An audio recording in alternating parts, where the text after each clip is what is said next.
Alright, hey guys, if you don't like fun at all, just go ahead and turn off the video now, because this has no serious use intended behind it at all.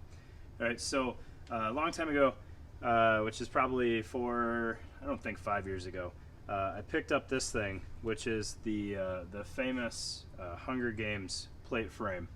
Alright, I don't remember what I traded a guy for it, but I got it from one of the prop guys on the video. And there's a handful of them floating around. You've seen some that are like super modded, and then some that aren't modded at all. And the ones that aren't modded are actually pretty useless. In the video, or in the movie, they wore these with like dyed black LVB 88s, worn all sorts of wonky. Alright, so they don't have any inherent load bearing capability to them other than plates. Alright, which I don't even know for sure. I put my swimmer cut plates in here and it was all right.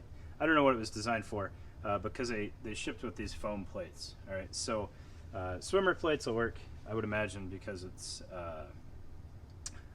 S&S Precision, that it's going to be swimmer cut plates. All right, so it sat in my garage for a couple of years and I had no idea what to do with it. And finally I was like, you know what, I'm going to figure out how to do this, and I don't really care what it costs, but I'm going to go with custom dudes to do it and make it work. Alright, so we'll just kind of walk through this. I have not used it yet in this configuration. I haven't had a chance to, but I will. I'm going to go LARP my butt off in this thing and hopefully have fun with it. Alright, so the base rig is the S&S Precision plate frame from the Hunger Games, alright, which is like their not even Gen 0 plate frame. It doesn't work well with anything. All right, so it was a challenge from the get-go. All right, so up front we have a EGL MCR. All right, so Extreme Gear Labs. You know, they're all custom to a certain aspect. All right, but this is just a 3-cell. It does have a removable magazine insert, or kangaroo pocket insert. And I think, looking at the spacing, that I could actually run 3 308 mags in here, and that would fit just fine. And I could probably get away with 5 subgun mags, depending on who made the insert. Alright, so I asked for a 3-cell, and I'm more than happy with that. Alright, and then the front of it, you have his stuff it pocket, 2 pistol mag pockets, and a GP pocket. Alright, the GP pocket has a pretty good volume on it, and it is loop lined on both sides. Alright. Stuff it pockets will fit smoke grenade, thermite grenade super easy. And then I threw kind of the biggest true pistol mags I had in here. So P320 mags. These are the Mark 7 M17 mags with an extension on them. And there's plenty of Velcro there to still secure. Alright, if I had to do this all over again, I might ask for some smaller stuffits to put flashbangs in there, because I didn't realize I was getting the benefit of the side pockets here, which are also pistol friendly.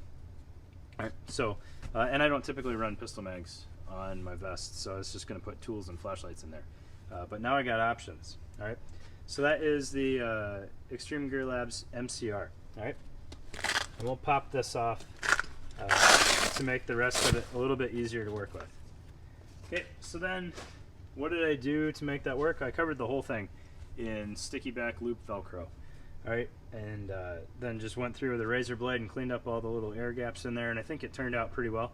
I could have put more time in up there, but I was kind of over it at that point.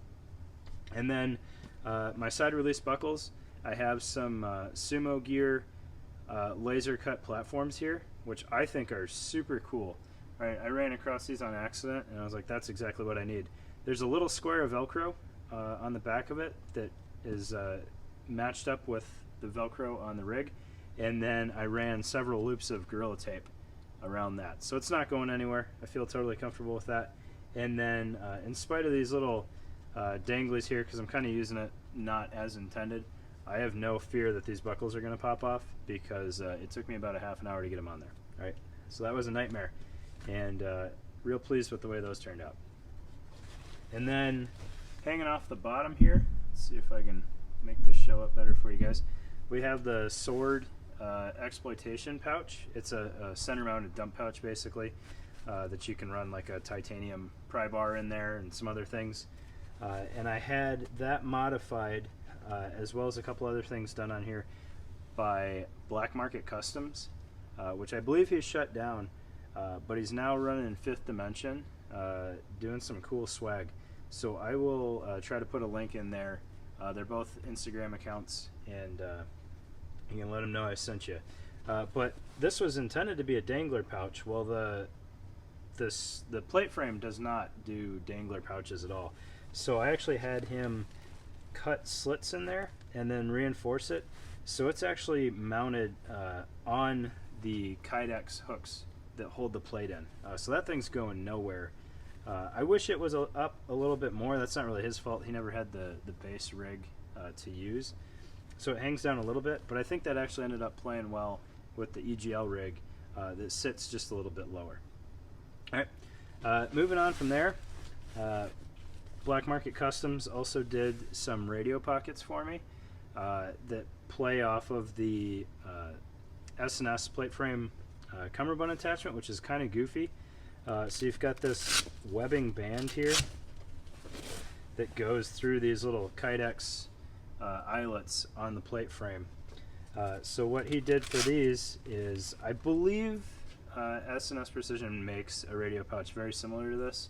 I had originally intended to get both large radio and small radio pockets made, which they don't do the small radios for Bowfangs, but I didn't get around to that, so I've just got big radios in here.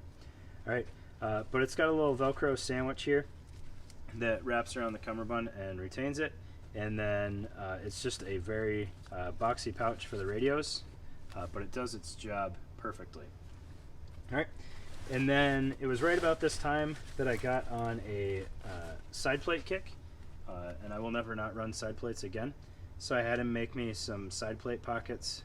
We've got MSAP side plates in there, and then a little elastic cell on the outside that fits flashbangs pretty well. In my mind, it was going to be scaled up for M4 mags if needed, but they fit. It's just not ideal. So flashbangs in there. All right. And we've got the same thing going on the other side. I've got a Motorola radio in here, which sinks way down because I forgot how giant 152s are compared to Motorola's.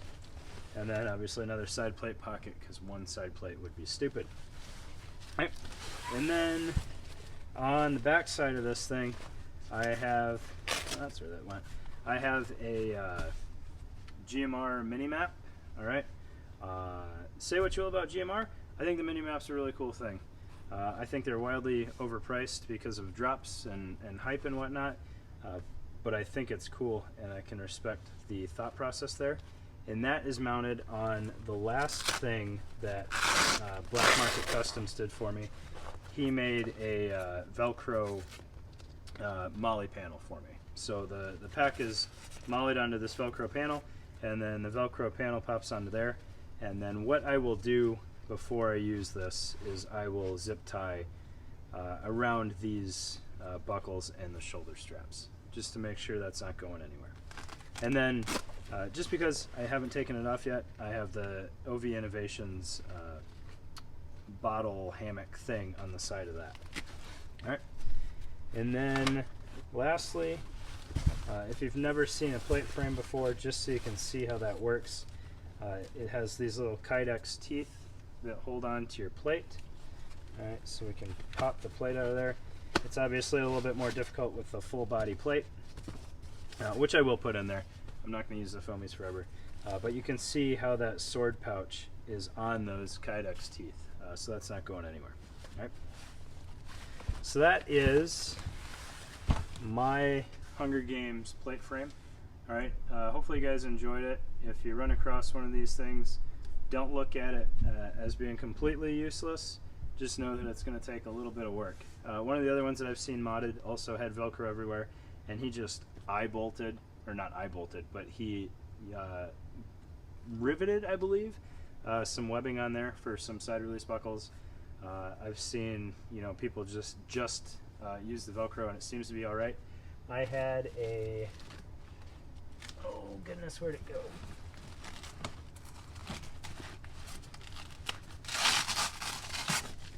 I had a Cry AVS front panel on there before, and I just zip tied through those little webbing loops, and that held perfectly fine.